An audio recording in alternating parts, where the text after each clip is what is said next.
আজকে চিন্তা করতেছিলাম যে একটু ডেজার্ট টাইপের খাবার খেতে ইচ্ছা করতেছিল, বাট বাসায় ছিল বাকরখানি। এই যে বাকরখানি কিনে নিয়ে আসছি, আর চিন্তা করলাম যে এটাকে একটু মানে ডেজার্ট হিসেবে খাওয়া যায় কিনা। আর বাসায় ছিল মিল্ক, এই যে 1 লিটার মিল্কটাকে আমি এইভাবে একদম ঘন করে ফেলছি জাল দিয়ে। হ্যাঁ, এটা জাল দিয়ে ঘন করে ফেলছি। এই যে মিল্কটা আর হচ্ছে বাকরখানি, এই দুইটা জিনিস দিয়ে আমি এখন একটা মজাদার ডেজার্ট বানিয়ে খাবো। সো আজকে ওয়েদারটাও খুবই সুন্দর, এই যে দেখতে পাচ্ছেন ওয়েদারটা খুবই সুন্দর। কালকে যে পরিমাণ বৃষ্টি হলো আর আজকে ফকফকা একদম ওয়েদার, রোদ ওঠেনি বাট ওয়েদারটা খুবই ভালো লাগতেছে। আর আজকে বাসায় আসছি, ও মানে মনটাও খুব ভালো লাগতেছে। তো চিন্তা করতেছি যখন বাসায় আসছি একটু নিজেকে একটু মানে একটু সময় দিই, একটু খাওয়া দাওয়া করি। সো চলে আসলাম, একটা ভিডিও বানাই ফেলি। সো এই যে আমি বাকরখানিটা নিয়ে নিয়েছি, এখন হচ্ছে এই মিল্কটা আমি এই বাটিতে একটু ঢেলে নিচ্ছি। এই যে দেখতে পাচ্ছেন মিল্কটা মানে কতটা ঘন হয়ে গেছে, মানে 1 লিটার দুধ একদম মানে অল্প একটু হয়ে গেছে। আর নিচে যে দেখতে পাচ্ছেন যে দেখা যায় কি এই মিল্কটা ছিল ফ্রিজের ভিতরে, বোতলের ভিতরে ছিল। আর এই মিল্কটা যখন মানে জাল দেওয়া হয় তখন দেখা যায় যে এরকম একদম প্রলেপ পড়ে যায়। হ্যাঁ, ঘন হলে একটু ছানা ছানা পড়ে যায়। সো এটা আমি এখন এই প্লেটে, এই বাটিটায় একটু ঢেলে নিচ্ছি। আর আমি চেষ্টা করতেছি যে ভিতরের এই যে ঘন যে শর্টটা এটা নেওয়ার জন্য। এই যে আমি নিয়ে নিলাম, এই যে নিয়ে নিলাম। এখন এটা হচ্ছে দুধটা ঘন করার ফলে এটা একটু মিষ্টি মিষ্টি ভাব হবে, বাট এটার মধ্যে আরেকটু চিনি দিতে হবে। চিনিটা আমি দিতে চাচ্ছিলাম না, বাট মনে হচ্ছিল যে একটু দেই, একটু দিলে একটু মজা হবে, একটু খাই, কি আর হবে।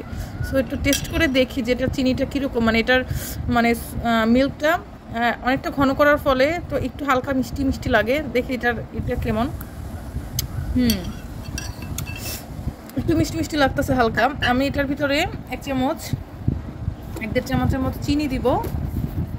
যদি দেখা যায় যে বাসায় আপনাদের বাকরখানি থাকে তাহলে আপনার যখন ইচ্ছে তখন মানে মিল্ক দিয়ে একটু ঘন করে, জাস্ট আমার এটা হচ্ছে আমি একটু মিল্কটা একটু বেশি ঘন করেছি। আমি 1 চামচ মানে চিনি দিয়ে দিলাম, দিয়ে এখন এটা একটু মিশিয়ে দেখি কেমন হয়েছে। আর এইটা বাকরখানিটা হচ্ছে একটা হয়েছে নোনতা বাকরখানি, আর এটা হচ্ছে মিষ্টি বাকরখানি। হ্যাঁ, খুব বেশি মিষ্টি না বাট মিষ্টি। হ্যাঁ, আমাদের এখানে তো দেখা যায় যে সবসময় বাকরখানি দোকান 2 টাইপের বাকরখানি পাওয়া যায়।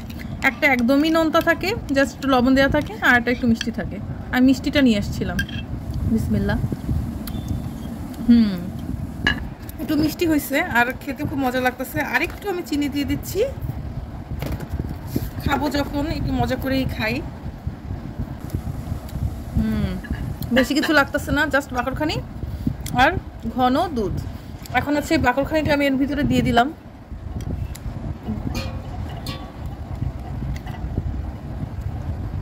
এই যে একটা দেই আগে, মানে আরেকটা দিলে কি হয়ে যাবে, আগে এটা খেয়ে নেই।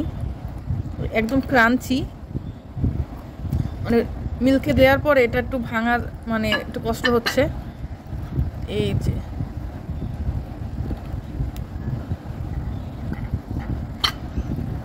ভেঙে গেছে। এই যে আমি একটু ক্রাঞ্চি থাকতেই খাবো জিনিসটা। টেস্ট করে দেখি। বিসমিল্লাহ। খুবই মজা, সিরিয়াসলি। ঘন দুধের কারণে এটা খেতে আরো ভালো লাগতেছে।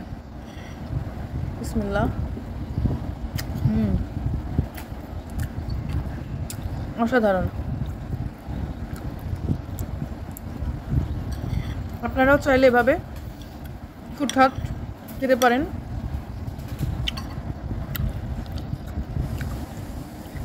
আর ক্রাঞ্চি থাকার কারণে আরো বেশি ভালো লাগতেছে। তো আমি খেয়ে নেই।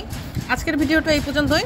সবাই আল্লাহর রহমতে ভালো থাকবেন, সুস্থ থাকবেন, আমার পেজের সাথেই থাকবেন। সবাইকে আল্লাহ হাফেজ।